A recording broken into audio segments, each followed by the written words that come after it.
Olá, seja o horário ao qual você esteja escutando, como vai você, ouvinte? Um bom dia, uma boa tarde, uma boa noite? Seu amiguinho virtual Hitomi encontra-se um pouco doente, então relevem a voz de meio abatida. E o tema do vídeo de hoje é muito relacionado com eleições até. 2022 está acabando, com isso vem Copa do Mundo, eleição, e talvez alguns de vocês estejam receosos para saber o que vai acontecer no futuro. Será que o Bolsonaro vai continuar? Será que o Lula retorna depois de muito tempo longe do poder? O que será que vem para o futuro? E haverá futuro, né?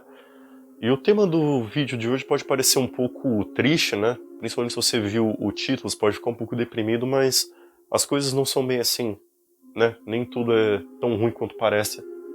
E a primeira coisa que eu quero começar para mostrar para vocês o porquê que não é tão ruim, eu vou começar com um livro. Ele é bem curto, inclusive, chama-se A Revolução dos Bichos. Ele é extremamente recomendado, inclusive, se possível, eu peço que você leia ele antes de assistir esse vídeo. Ele é um livro bem curto, em 4 horas você termina de ler ele. É bem fácil de compreender. Mas, em resumo, a história do livro ela conta sobre uma fazenda, e nessa fazenda tinha uns animais, né? Aparentemente, acho que os porcos eram os mais espertos, se eu não me engano. Os porcos e os cavalos.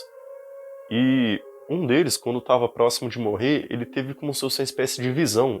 E, né, ele teve tipo um raciocínio. Ele falou para todo mundo do celeiro: olha, irmãos, eu descobri o motivo do porquê que a gente está sempre ruim, está sempre desgraçado, né, nessa situação ruim. E é que é o seguinte: todo mal vem do ser humano. Do Jones, que era o nome do fazendeiro, né, que cuidava daquela fazenda. E é ele que nos escraviza e que faz com que a gente nunca tenha nada. E por mais que eu não vá viver os próximos dias, eu gostaria de dizer que para a libertação de vocês, temos que nos unir contra os seres humanos. E a graça do livro é que, né, depois de um tempo eles acabam se unindo, expulsando os humanos do local, e a moral do livro seria como que fosse uma fazenda, né, liderada só por bichos, né. Obviamente, se você tem 2 dígitos de QI, você já percebeu que esse livro ele é uma crítica ao comunismo, né. Você pode ler ali os animais como o proletariado, que tem seus bens retirados, por exemplo, o leite dele, né, é retirado da vaca e ela não recebe nada. Os ovos da galinha também, elas nunca vêm chocarem. A única coisa que eles têm é um celeiro, né, um cervo de palha minúsculo, que nunca volta. E como eu falei, né, leia o livro se você ainda não fez, porque eu vou basicamente estar falando começo, meio e fim. E uma coisa que acontece durante o desenvolvimento é que tem um porco e um cavalo, que é o Bola de Neve e o Napoleão. Napoleão é o cavalo. Eles acabam se organizando para fazer essa libertação, né? E no começo é aquela promessa bonitinha, tipo, ó, vocês não vão precisar mais trabalhar tanto, vocês vão ser livres, sabe? Tudo que vocês fizerem vai ser de vocês agora. E é todo aquele discurso bonito, né? Aquela propaganda que o comunismo ele mostra pra gente, né? Tipo, ó, isso aqui é só um estágio, você vai ser livre, né? Essa administração que a gente tá fazendo é temporária, mas depois não vai existir uma espécie de governo, né? E a moral do livro é que basicamente é o seguinte: tudo ela piora. Os animais começam a trabalhar mais, tem menos rações, menos descanso. Alguns acabam fugindo, outros acabam sendo mortos.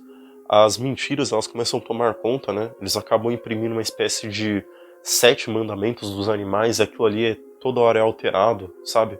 Com aquela desculpa de, ah não, se vocês estão reclamando, o Sr. Jones, né, ele vai voltar, vocês querem que os humanos voltem a tomar conta disso aqui?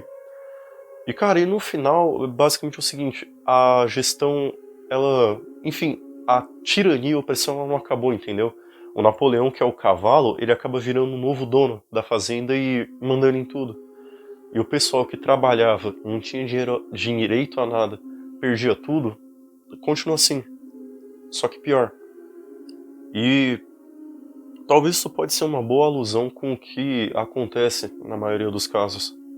Né, a gente sempre tem aquela expectativa de que vai chegar um salvador, muito também do porquê a gente aprendeu na história, né? Você viu que em muitos momentos, quando você estava na escola, né, o seu professor te disse de alguma situação onde as pessoas estavam numa situação delicada e surgiu um herói que levantou aquele povo. Você pode dizer que Júlio César foi um grande exemplo, né? Do que seria aquele povo sem ele? Seria mais um povo esquecido na história. O que seria o alemão sem o bigode, né? Vocês sabem de que eu tô falando. Talvez teria sido um país neutro, ou talvez nem tivesse causado a Segunda Guerra, né? Mas enfim, isso aqui não é assunto de história. Mas você sempre aprendeu que nesses momentos delicados chega um salvador, né? Vai ter sempre alguém ali preparado. E a realidade é que isso é uma visão um pouco deturpada da história, porque é claro que os momentos mais marcantes é o que ficam registrados, mas para cada batalha, né, para cada povo que sofreu e teve um herói, muitos outros tiveram fins terríveis e não tiveram um salvador, ou até mesmo um falso salvador, né? Alguém que eles depositaram suas esperanças e no fim não atenderam o que acontecia. Isso é uma característica comum que você vê hoje, principalmente na situação que a gente se encontra, né? 2 anos parado, né? Fome, desespero, depressão, dor. O brasileiro, ele tem aquela esperança, né, de que um dia volte a ser como foi com o período do Lula, né? E pensando, tipo, naquela época, eu escuto isso muito no meu trabalho, inclusive. Antigamente eu comia carne, eu comprava um monte de coisa. Hoje nunca sobra dinheiro pra nada, tá todo mundo duro. E não é falando que na época do Lula era melhor, mas você entende, né? Aquelas pessoas, elas têm uma expectativa de que vai vir um Messias pra salvar, né? E não é bem assim que as coisas funcionam. Acho que até porque alguns povos já tiveram suas chances. Mas até pro vídeo não terminar de uma forma, né, triste, né, uma black pill, não gosto desse termo, o, o fato de não existirem salvadores, pelo menos no plano terreno, não significa que as coisas vão sempre piorar. A questão é o seguinte, você sempre vai ter alguém mandando em você, vamos assim dizer. Por exemplo, imagina assim, pega um presidente, tipo um período brasileiro que você achou, tipo, esse cara ele fez seus acertos. Ainda assim, aquela pessoa, ela administrava o governo, ela mandava em você, ela te obrigava a pagar imposto, a seguir algumas regras sociais, esse tipo de coisa. Então, a questão é o seguinte, você sempre vai, entre aspas, levar naba de alguém, sabe? Isso até é uma coisa que os anarcocapitalistas não entendem muito, mas esse vídeo fica para depois. E, assim, dependendo, as coisas elas podem melhorar, ou, né, nem sempre só pioram. Mas isso implica também que não vai ter um salvador, entendeu? Você não vai passar por aquela libertação que é surreal, que você viu num filme, num livro, num jogo de videogame. Olha só, nos libertamos do governo, agora todo mundo vive em paz e harmonia. O caminho das coisas são bem contrários, mas acredite ou não, você ainda consegue melhorar, consegue sair dessa vida, consegue ter uma melhora. E até mesmo dependendo de quem entrar no governo. Esse vídeo aqui não é uma propaganda política de algum determinado candidato, por mais que eu tenha minhas convicções sobre os reais, sobre quem tem a real chance de assumir o poder, né? Que no caso seria o Lula e o Bolsonaro.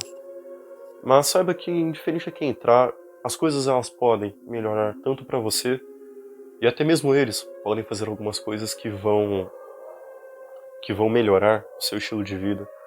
Mas nunca se esqueça, não existem salvadores, amiguinhos. Mas não é por isso que as coisas sempre vão piorar. E por hoje é só. O meu nome é Hitomi, e eu espero que vocês tenham gostado.